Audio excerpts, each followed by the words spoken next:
Now, as I'm a massive automotive nerd, I do a lot of reading. This often means I end up down strange and obscure rabbit holes.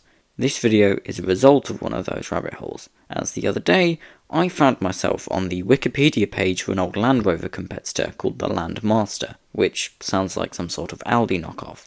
I'd never heard of this before, and when I attempted to find out more about this obscure vehicle, I found very little. It seems the Landmaster has almost been completely lost to time, and so in order to preserve its memory a little longer, let's explore the story of the Landmaster. The story of the Landmaster starts in the late 70s with Mr. Stanley Metherell, who lived in the village of St. Denis in Cornwall, not the one in Red Dead Redemption 2. Stanley believed that the current Series 3 Land Rover was inadequate and should be improved. Therefore, at his garage on Traveller Road, Stanley spent a year designing and building a vehicle he believed would be better than the Land Rover in every way.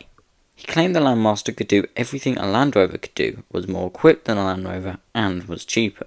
It was true that the Landmaster was very well equipped. As standard, production variants came with power steering, power-assisted disc brakes, heavy-duty suspension, and proper wind-down windows, unlike those weird sliding things the Land Rover came with. Other cool features included an all-aluminium body and a tubular steel chassis, meaning dirt on top of the chassis rails would fall off when the vehicle went over bumps. A few body styles were available: a hardtop, a safari, and a pickup truck. Engine-wise, you could choose from three: a 3.8-litre inline-4 Perkins diesel producing 82 brake horsepower, a 4-litre Perkins V6 producing 101 brake horsepower, and a 5.9-litre Chrysler V8 producing 170 brake horsepower. Top speed ranged from 60 miles per hour to a whopping 85 miles an hour. This performance is not surprising for a vehicle about as aerodynamic as a 3-bedroom semi-detached house. Mr. Metherell's creation received quite a bit of interest, as he received over 700 orders from across the planet, even from as far as the USA and the Middle East. He even got the government interested, as the Landmaster was tested by the British Army. Unfortunately though, this deal fell through. However, one V8 powered Landmaster was bought and used by the Devon and Cornwall police in the early 1980s. At some point, the rights to the Landmaster was sold to a Welsh company called CK Farnworth, who apparently produced several vehicles in Oakley in South Wales. Production stopped in the 1980s, however, a successor to the Landmaster was created by another company called the Power 4, or POWR4. It's a stupid name. However, there is nothing at all on the internet about this apart from one brochure. That's it. And it's a shame because it actually looks really cool. Anyways, there are a few documented Landmaster survivors. I found images of 3. This is the ex-Devon and Cornwall police car registered in 1981.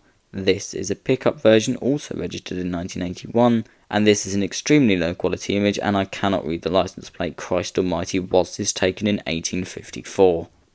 I've read in some places that one Landmaster still exists at the garage on Traveller Road where it was designed, however I can't find any actual proof of this.